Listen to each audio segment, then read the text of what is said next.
Boa tarde a todos e a todas. Eu cumprimento a deputada Soraya Santos e o senador Pedro Chaves e demais participantes da mesa aqui hoje. Eu queria agradecer o convite de estar participando dessa audiência pública, porque eu acredito muito no diálogo, e é por isso que eu estou aqui hoje. Eu acredito no debate, no diálogo e na importância da articulação para que a gente possa avançar em temas tão importantes para a educação no país. O primeiro ponto que eu gostaria de enfatizar, que eu já tenho feito pronunciamentos públicos nessa direção, é que eu acho que não havia necessidade de que essa reforma do ensino médio fosse através de uma medida provisória. Eu já debati isso em outras ocasiões, em outros fóruns, e acho que existe uma incongruência entre fazermos uma medida provisória onde a implementação dessa reforma está baseada na base nacional comum curricular, que ainda não foi debatida e que não sabemos quando será debatida, apresentada à sociedade, debatida e ainda aprovada pelo Conselho Nacional de Educação, que é o órgão que deverá aprovar a Base Nacional Curricular. Eu gostaria de, antes de entrar nas minhas ponderações em relação à reforma do ensino médio, eu gostaria de dar um passo para trás e colocar a importância de nós olharmos também os anos finais do ensino fundamental 2, né? Claro, o ensino médio, os dados já foram apresentados aqui, eles têm problemas muito graves e nós temos que enfrentá-los. Mas o ensino médio, se nós não olharmos para o Fundamental 2, nós vamos continuar enxugando o gelo de alunos que não chegam até o ensino médio. Só para dar para os senhores um dado, no perfil dos jovens de 15 a 17 anos que estão fora da escola, 52% desses jovens não concluíram o ensino fundamental 2.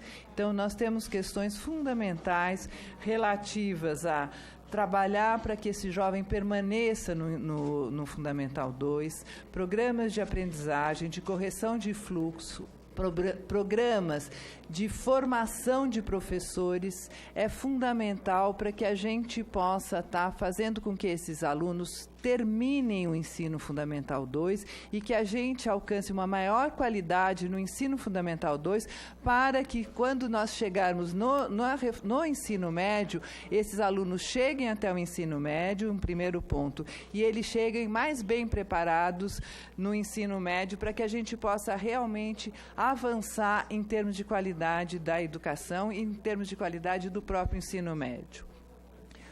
Bom, entrando na reforma, especificamente na reforma do ensino médio, eu gostaria de colocar alguns pontos de atenção que me parecem muito importantes. Eu também já me pronunciei em outros momentos que eu acredito que a direção da reforma ela está na direção correta. Eu acredito na importância da flexibilização curricular. Eu acho que isso tem a ver com a sociedade contemporânea, tem a ver com que os jovens estão se expressando, tem a ver com uma necessidade de autoria e protagonismo que a sociedade contemporânea tem apresentado para nós.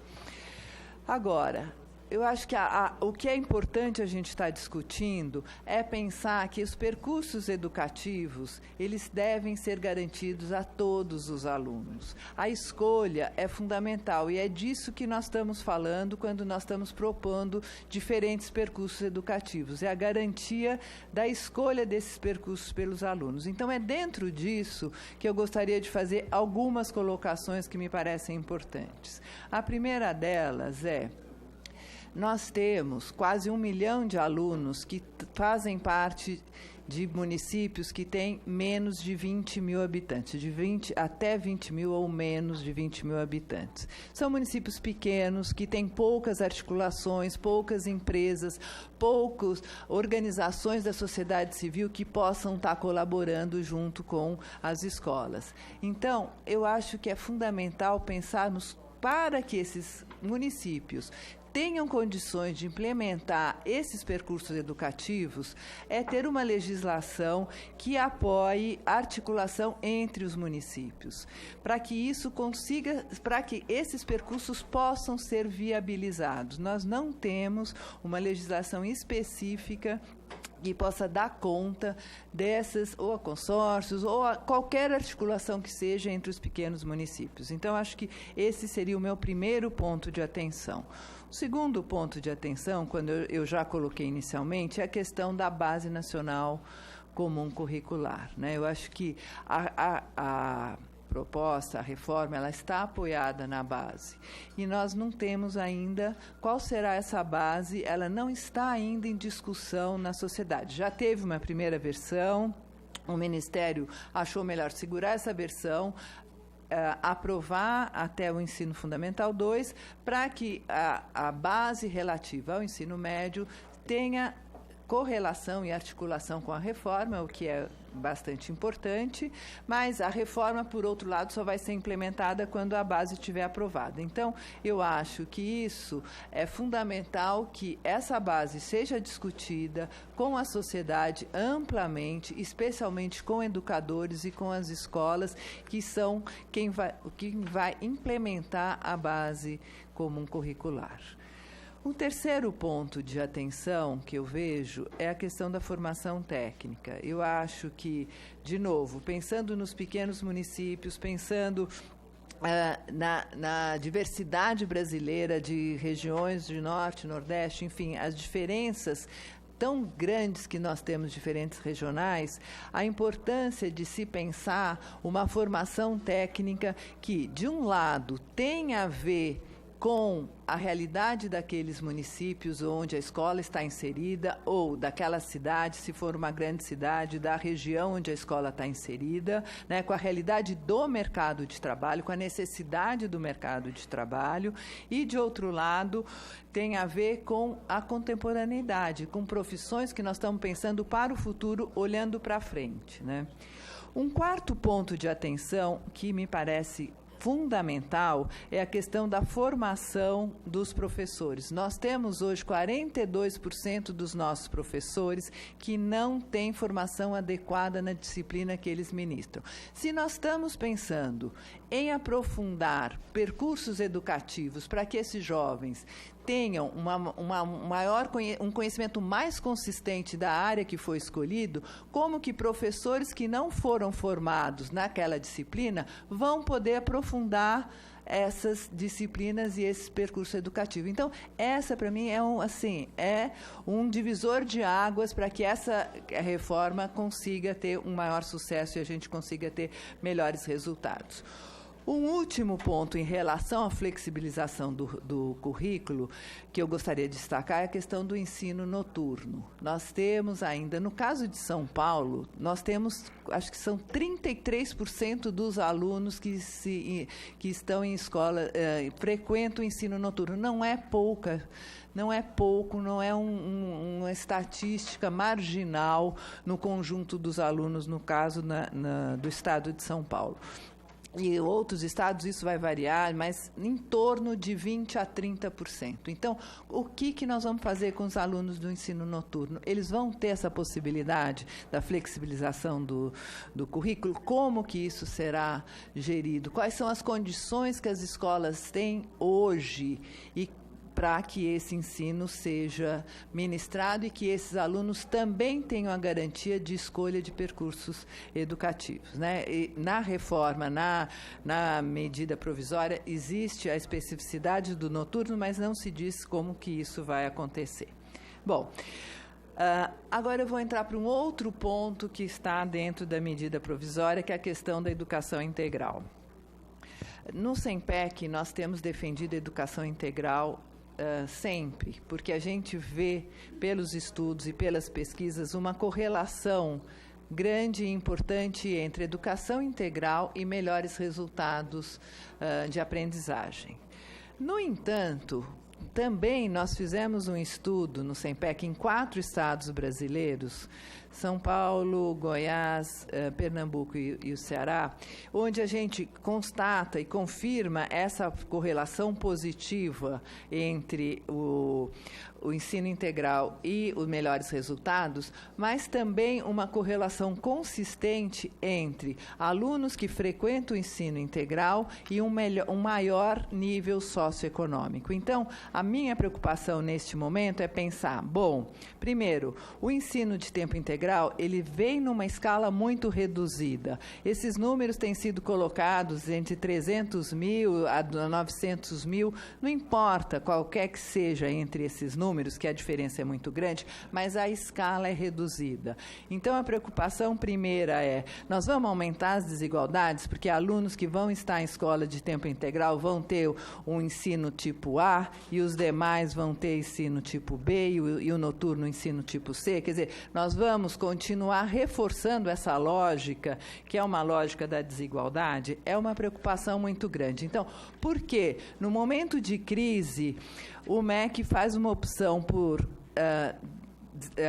transferir recursos para uma educação integral e por que não opta por ter todos os alunos, ampliar a jornada escolar de todos os alunos do ensino médio para 5 horas, onde você teria uma maior igualdade de condições de todos os alunos e você teria a possibilidade de uma implementação muito melhor de uma reforma, que é uma reforma complexa, que é uma reforma interessante, mas que vai exigir mais tempo de sala de aula do que o que nós temos hoje, que são 4 horas de ensino.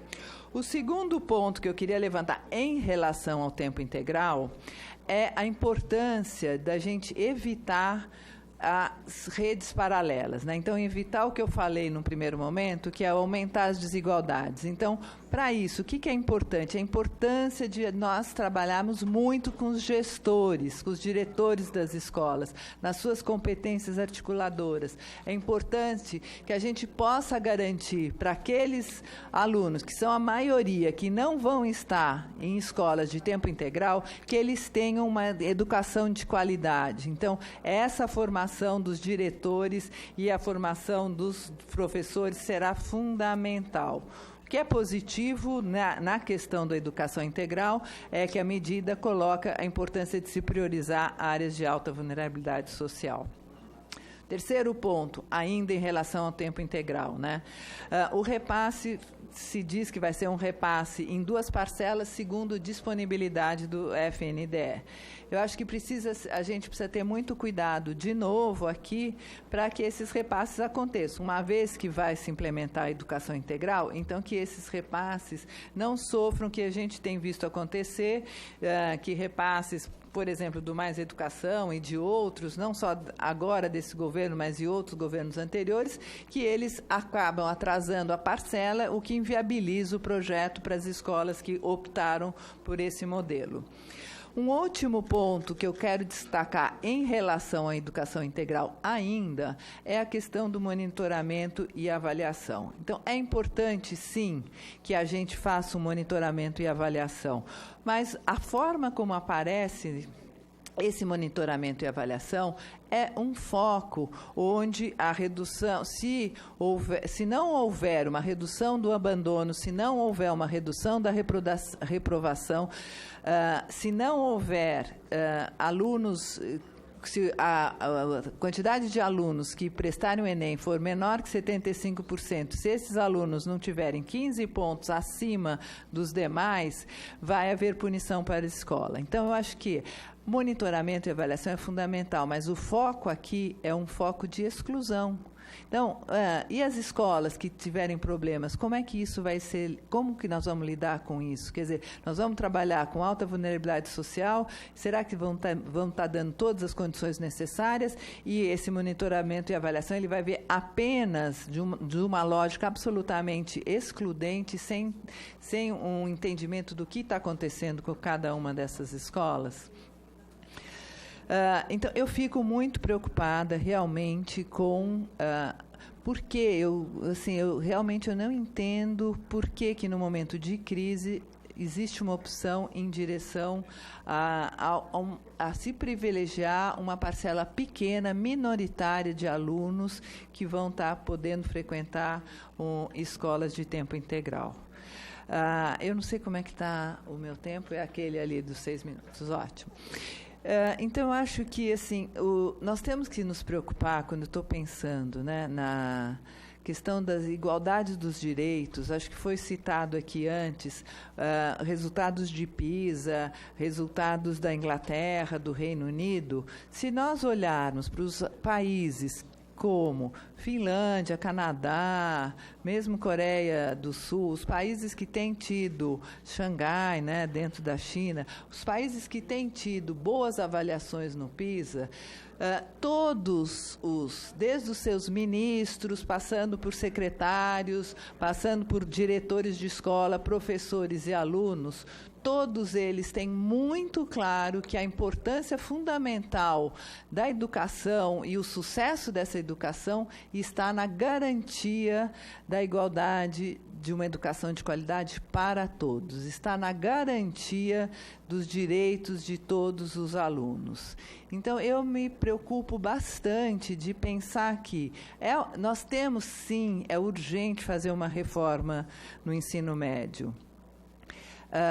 Mas como garantir? Até agora eu não vi do MEC, e não está na medida provisória, ela está detalhada em relação ao tempo integral e não está detalhada em relação aos percursos educativos. Tudo que está detalhado na educação integral, como vai ser, como é que é a transferência de recursos, como é que vai ser monitorado, a avaliação, o que se espera, não tem nos percursos educativos, que é para a maioria dos nossos alunos. Então, quais são as condições que essas escolas vão ter para que possa ser implementada uma reforma que está na direção correta? Mas quais são as condições? Né? Que recurso essas escolas, essas secretarias vão ter para que elas possam estar superando tantos obstáculos, como eu coloquei aqui, em relação a professores, em relação às escolhas, em relação ao ensino técnico, enfim, não vou estar me repetindo aqui.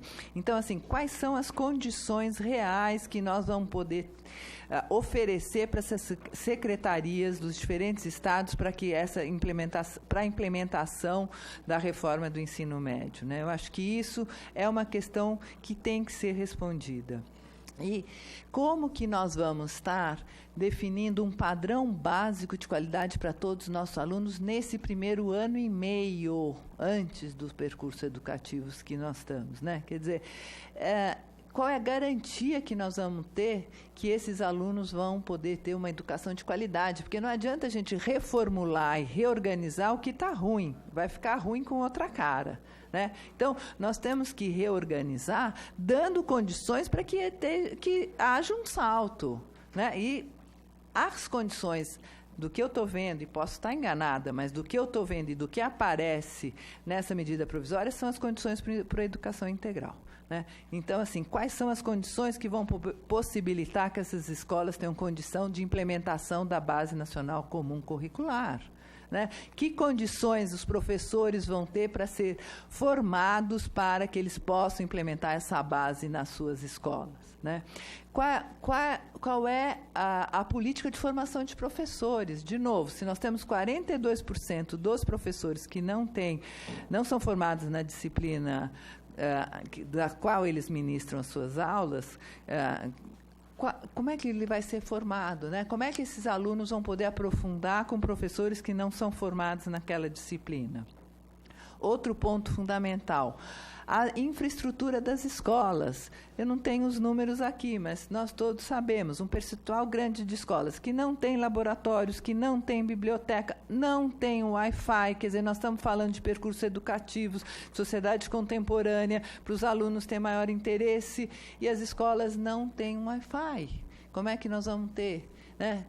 Como é que nós vamos estar trabalhando com esses alunos de uma forma mais contemporânea? Né? Quais são as condições que o Ministério vai dar para se incrementar uma infraestrutura adequada para que essa reforma possa ser implementada? Né?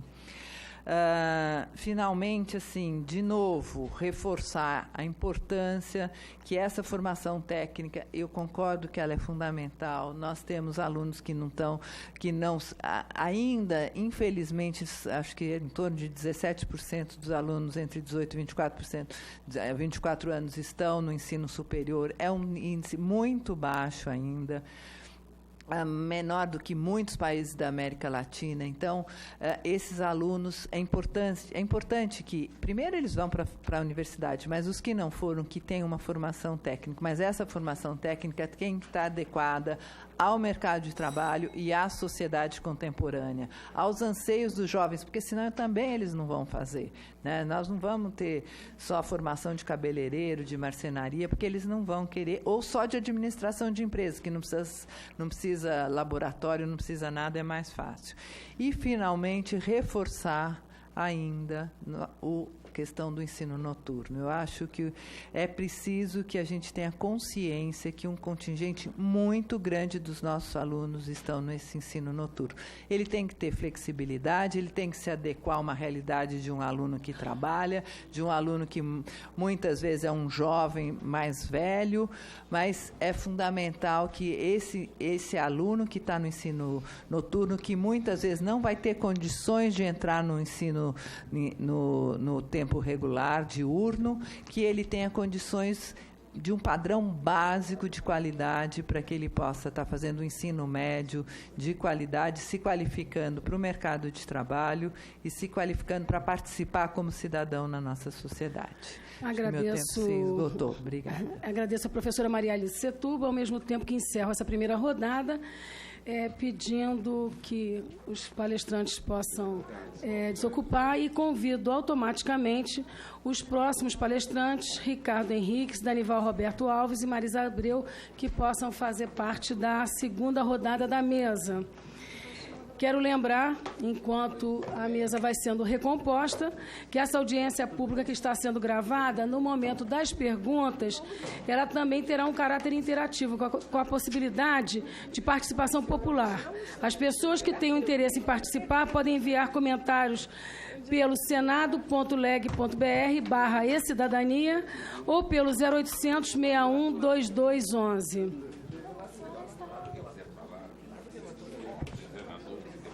Também quero solicitar, tanto aos senadores quanto aos deputados, que já queiram fazer inscrição para a fala, que já está aberta, a gente vai estar...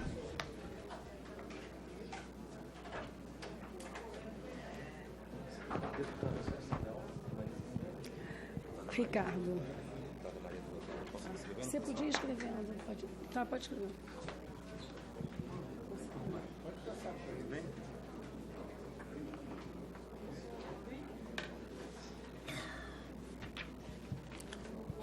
Bom, dando início à segunda rodada, convido o professor Ricardo Henrique, superintendente executivo do Instituto Unibanco, para que possa falar.